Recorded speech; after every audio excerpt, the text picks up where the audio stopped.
स्वरगस स्वरगस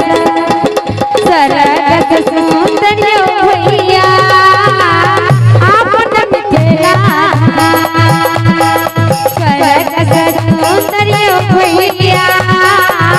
आपन मिथिला घूमिए लौना सहारिया घूमला चारो घूमिए घुमला चारो स्वरगस स्वरगस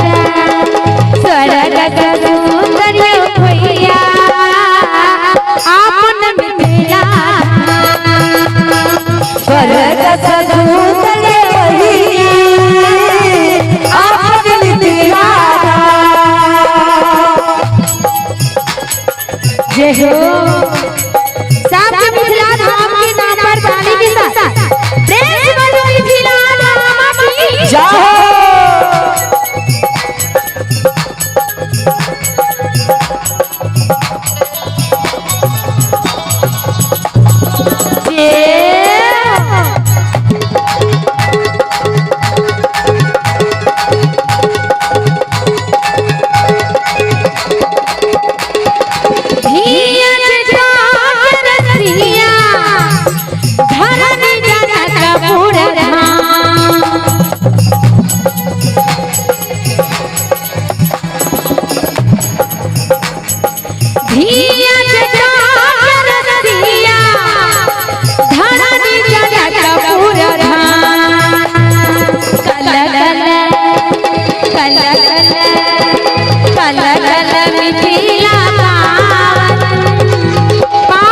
पर ध्यान दे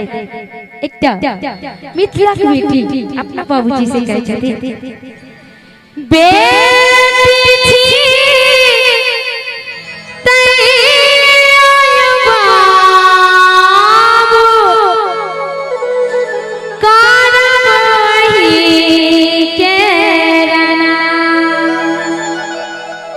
एक मुट्ठी एक मुट्ठी एक प्यार सबा पानक कन्या एक मुट्ठी प्यार सबी पानक तोहरा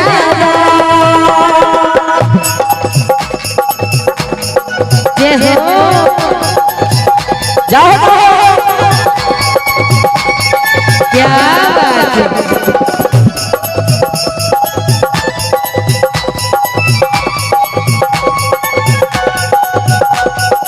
बोलो बोलो बचपन धाम की खजरी गांव की ही नौजवान की जाओ जय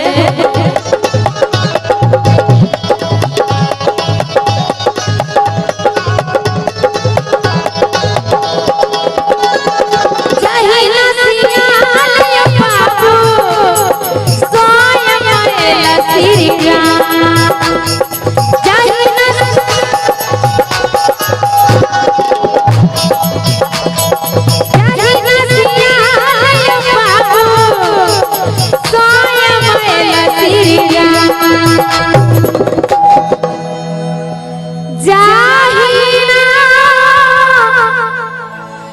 सिया ले बाबू सोया मेरे श्री राम। और कभी श्री रामचंद्र जी भगवान के नाम पर एक बार साथ में दोनों हाथ उठावे, प्रेम से बाजे श्री राम भगवान की जय हो। ताहिना ताहिना ताहिना हमारो बाबू देवे करजाना, ताहिना हमारो बाबू देवे करजाना।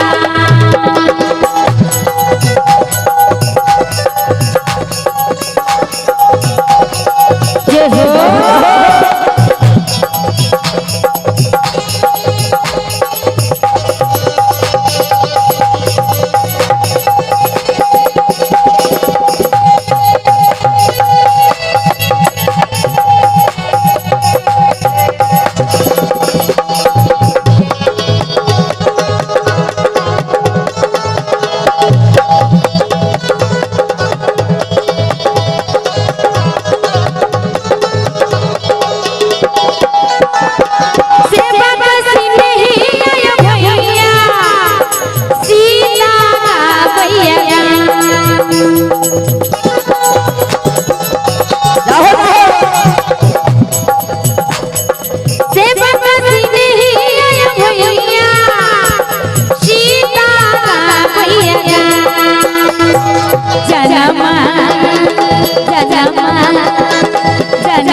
दिल्ली शहर का